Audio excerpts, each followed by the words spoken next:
పట్టభద్రుల సమస్యలను తీర్చడంలో నిస్వార్థంగా పనిచేస్తూ నిరుద్యోగుల పట్ల అండగా ఉంటానని ఆల్ ఫోర్స్ విద్యా సంస్థల అధినేత నరేందర్ రెడ్డి తెలిపారు. పెద్దపల్లి జిల్లా ధర్మారం మండల కేంద్రంలోని ఓ ప్రైవేట్ ఫంక్షన్ హాల్లో పట్టభద్రుల ఉపాధ్యాయుల సదస్సులో ఆయన పాల్గొన్నారు. రానున్న రోజుల్లో ఉమ్మడి కరీంనగర్, నిజామాబాద్, ఆదిలాబాద్, మెదక్ పట్టభద్రుల ఎమ్మెల్సీ స్థానానికి ఆయన పోటీ చేస్తానని ప్రకటించిన తర్వాత ఆయా ప్రాంతాల్లో విస్తృతంగా పర్యటిస్తున్నారు.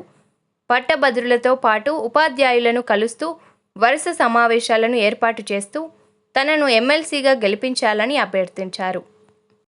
డాక్టర్స్ని చూసినా, అడ్వకేట్స్ని చూసినా, టీచర్స్ని చూసినా, మరి వివిధ రంగాల్లో ఉన్న ఎంప్లాయీస్ చూసినా, అది డిఏలు కావచ్చు, లేకపోతే హెల్త్ ఇష్యూస్లో కావచ్చు, ప్రతి దాంట్లో కూడా మరి ఒక్కొక్క సమస్యతో వాళ్ళు ఉన్నారు. ముఖ్యంగా మరి నిరుద్యోగుల పట్ల చూసుకున్నట్లయితే మనం చాలా చేయవలసి ఉంది.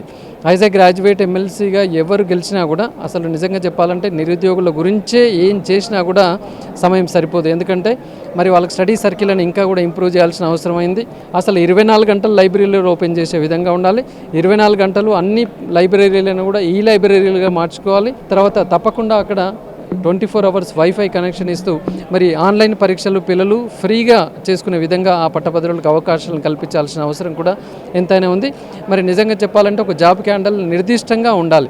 తప్పకుండా రాబోయే రోజుల్లో ప్రైవేట్లో కూడా ఎంప్లాయ్మెంట్ క్రియేషన్ అనేది మనం జరిగి చేసినప్పుడు అందరూ కూడా చాలా హ్యాపీగా ఉద్యోగాలు చేసుకుంటారని భావిస్తున్నాను.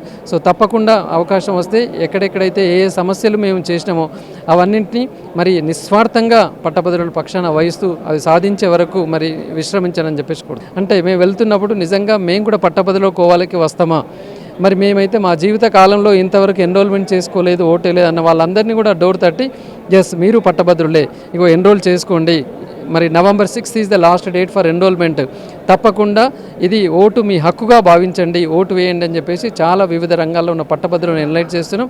ఈసారి నో డౌట్ ఎట్ ఆల్ సుమారుగా 7 నుంచి 8 లక్షల మరి ఎన్రోల్మెంట్ జరుగుద్దని చెప్పేసి నేను ఎక్స్పెక్ట్ చేస్తున్నాను. ఏది ఏమైనా పట్టభద్రులకు మంచి రోజులు వచ్చినాయి అని చెప్పేసి భావిస్తున్నాను.